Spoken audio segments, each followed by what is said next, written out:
안녕하세요. 우리 하나님께서 저희들에게 허락하신 또 새로운 아침입니다.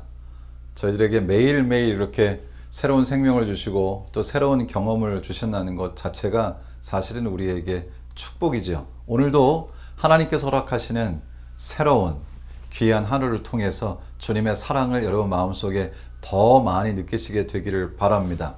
오늘 아침에 저희가 함께 나누게 될 말씀은 수요일 소지 성경을 벗어난 인간의 추론입니다. 함께 기도하시고 말씀을 나누도록 하겠습니다. 우리를 사랑하시는 거룩하신 하나님, 우리 주님께서 은총을 베푸셔서 우리가 살아갈 또 하루를 주시니 감사합니다. 오늘 하루 동안 주님께서만 주실 수 있는 귀한 축복으로 우리 마음을 채우게 하시고 또 오늘 하루를 허락하심으로 우리에게 깨닫게 하실 또 더 깊은 주님의 진리의 말씀이 우리의 삶을 풍성하게 하는 하루가 되도록 도와주시옵소서. 마실 때까지 함께 하시기를 예수님의 이름으로 기도드리옵나이다. 아멘. 한 유명한 화가가 있었습니다. 유명한 화가가 어떤 그림을 이렇게 그렸습니다. 아마 그분의 이름이 부에나스라고 하는 것 같아요. 이게 프렌치라서 프랑스어라서 저도 좀 정확하게 읽지는 못하겠습니다만 이분이 이제 그림을 그렸는데 그 그림이 굉장히 유명해졌습니다. 그림의 제목은 비밀 정원인데요. 그 비밀 정원을 이렇게 그림을 그려서 전시를 했는데 수많은 사람들이 그 그림을 보러 온 다음에 많은 평론가들이 그의 작품에 대해서 평을 했습니다. 이것은 그분의 내면에 가지고 있는 가상의 공간이다. 이것은 자신이 추구하는 자신의 정신적인 세계에 대한 표현이다. 지금 이 공간은 어쩌면 자신이 실제적으로 지금 있지는 않지만은 이미지로 그려지는 공간이다. 이런 식의 평가를 많이 했습니다. 왜냐하면 그 정원을 지금은 어떤 곳에서도 찾기가 어려운 실제로 존재하지 않는 정원처럼 보였기 때문에 사람들은 그렇게 평가를 한 것이죠. 그런데 결국 이 그림을 그린 화가가 이제 나타나서 여기 지금 이 슬라이드에 그 그림의 제목이 있네요. 이 프랑스어입니다. 의미는 비밀 정원이고요. 이제 이 사람이 실제로 그 그림을 그린 사람이 나타나서 사람들에게 그 그림의 의미를 해석해 주기 시작했습니다. 그런데 놀랍게도 이 화가가 해석해 주신 그 그림의 의미는 평론가들이 그리고 많은 예술가들이 했던 평과는 전혀 다른 것이었습니다. 모든 사람들이 다 그 정원이 지금 현재 존재하지 않는 정원이기 때문에 그의 마음속에 그려진 하나의 이미지다. 그의 정신세계를 표현한 것이라고 얘기했지만 이 그림을 그린 본 화가의 해석에 따르면 그것은 자신이 아주 어린 시절에 뛰어놀던 정원이라고 하는 것이었습니다. 그러니까 그 정원은 없는 정원을 상상해서 그린 것이 아니고 그의 정신세계를 표현한 이미지가 아니고 본인이 실제로 어린 시절에 뛰놀았던 정원이었던 것이죠. 물론 세월이 많이 흐르면서 지금은 그 정원이 없어진 상태입니다. 사람들은 자기 마음대로 뭐든지 해석하기를 좋아하죠. 그리고 사람들은 전문가란 이름으로 평론가란 이름으로 다른 사람들의 작품과 다른 사람들의 의도를 짐작하여 마치 그것이 진실인 것처럼 얘기할 때가 있습니다. 사실은 신앙 그리고 종교의 역사에 있어서도 비슷하죠. 그리고 사실 성경에서는 이러한 자의적인 해석을 매우 경고하고 있습니다. 자, 오늘 교과의 첫 번째 질문입니다. 잠언 16장 25절, 사사기 21장 25절, 이사야 53장 6절을 읽어보라. 이 구절은 사탄의 속임수와 전략에 대해 무엇을 말해 주는가? 첫 번째 질문이 아니라 유일한 질문이네요. 성경은 이 사탄의 속임수에 대해서 무엇이라고 말하는가? 이제 그 새 성경절을 함께 좀 읽어보도록 하겠습니다. 잠언 16장 25절입니다. 어떤 길은 사람이 보기에 바르나 필경은 사망의 길이니라. 그러니까 사람이 볼 때 사람의 눈으로, 사람의 판단으로, 사람의 평가로 어떤 것을 보았을 때 그것이 참 좋아 보일지라도 사망의 길일 수 있다고 말씀하시므로 인간의 판단의 한계를 말씀하십니다. 그러니까 우리 하나님의 말씀, 특별히 하나님의 말씀을 읽을 때, 그리고 우리의 삶에서 중요한 것을 선택할 때 우리는 그저 보이는 대로 우리의 판단력으로 그것을 판단하게 될 때 굉장히 위험할 수 있다는 말씀을 주시죠.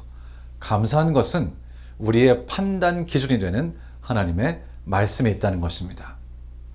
그러므로 우리는 자의적으로 내 생각으로 내 눈에 보이는 대로 무엇을 평가하는 것을 매우 조심해야 되겠죠. 그러나 사단은 이러한 우리의 태도, 자의적으로 내 판단으로 그리고 내 짐작으로 무엇인가를 판단하여 평가하려고 하는 것을 사단은 매우 좋아한다고 하는 것입니다. 그것이 사단의 전략이죠. 하지만 제가 처음에 말씀드렸던 이야기에 나오는 평론가들처럼 원저자, 원화가의 의도를 전혀 모르고 완전히 반대로 해석하게 되는 경우가 비일비재하다는 것이죠. 여러분, 우리가 성경을 읽을 땐 또 어떻게 해야 될까요? 성경의 원저자는 누구신가요? 바로 우리 하나님이시죠. 그리고 그 하나님께서 우리 마음에 임하신, 우리의 삼위일체 하나님 중에 우리의 마음에 임하시는 하나님은 성령 하나님이시죠.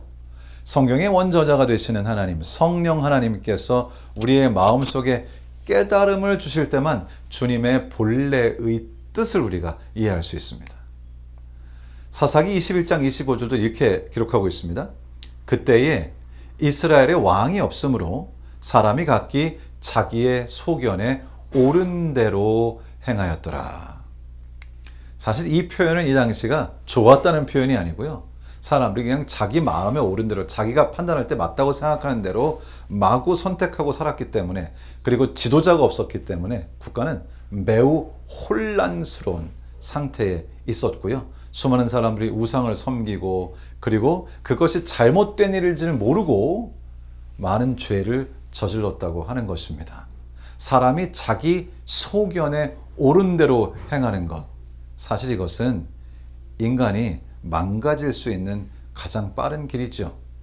사실은 지금 이 지구도 하나님께 반역하고 지금 그 내리막을 걸으면서 문명이 발달하고 모든 것들이 매우 좋아진 것 같지만 결국은 환경이 파괴되고 그리고 문제가 정말 심각해지면서 지금은 누구나 다 이 지구가 점점 어려운 길로 가고 있다는 것을 알 수 있는 세상에 저희가 살고 있습니다.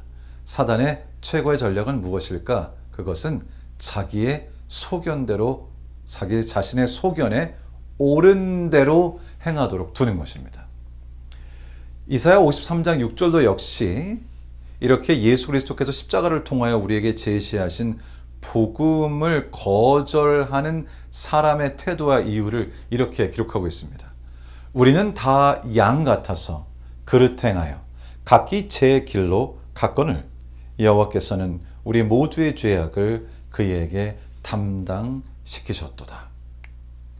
오늘 교과는 그렇게 복잡한 내용은 아닙니다. 매우 단순하지만 그러나 매우 중요한 내용을 다루고 있죠. 결국 내가 영적으로 파산하는 것은 무엇 때문인가? 내가 생각할 때 옳은 길을 선택하고 그리고 내 소견에 옳은 대로 행하고 그리고 내가 하고 싶은 대로 내 길을 가게 되는 그런 일들은 결국 이 진리 자체이신 주님께로부터 우리를 멀어지게 하고 진실로부터 멀어져 스스로가 스스로를 속임 가운데로 두게 돼서 결국 멸망의 길로 갈 수밖에 없다는 것을 성경은 저희에게 가르쳐 주고 계십니다. 여러분, 오늘도 하루를 사시게 될 텐데요. 아마 여러분이 선택의 순간들을 맞게 되실 것입니다.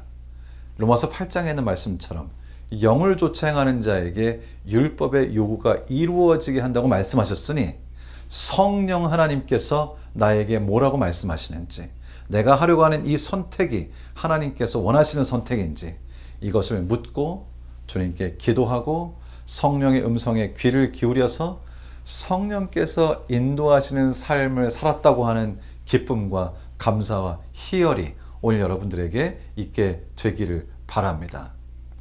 한 커플이 이제 한 부부가 어떤 지역으로 휴가를 갔습니다.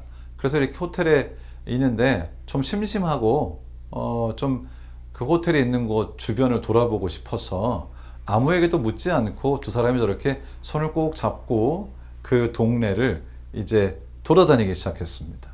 그런데 이 남자분께서는 보통 뭐 길눈이 어두운 게 아니기 때문에 처음 온 곳이지만 잘 생각하면서 가면 분명히 다시 호텔로 돌아올 수 있을 것이라고 확신했습니다.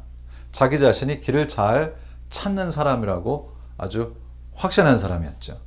이제 두 사람은 호텔에서 나와서 그 동네를 걸어 다닙니다. 몇 시간을 걸어 다니면서 이것저것 산도 또 들도 또 바다도 또 사람들도 또 건물들도 많은 것들을 구경하면서 걸어 다니는데 굉장히 재미있어요. 지나가다가 또 맛있는 것을 팔면 가서 또 사 먹고 이렇게 하면서 쭉 걸어 다니다가 보니 갑자기 어디로 가야 할지를 모르겠는 것이죠.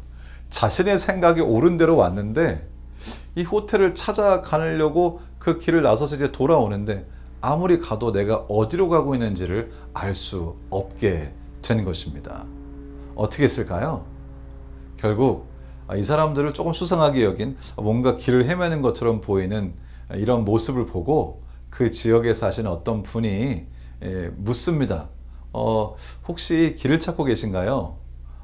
예, 맞습니다. 사실은 이런 호텔에 저희가 가야 되는데요. 저희가 길을 잃은 것 같습니다. 사실 여러분, 남자들은 길 찾기에 대한 좀 자존심이 있어서요. 다른 사람에게 물어보는 것을 자존심 상하게 느끼는 경우가 있습니다. 뭐 과거에 저도 그랬습니다. 이분들도 이제 이 남자분도 사실은 그래서 묻지 않았던 거죠.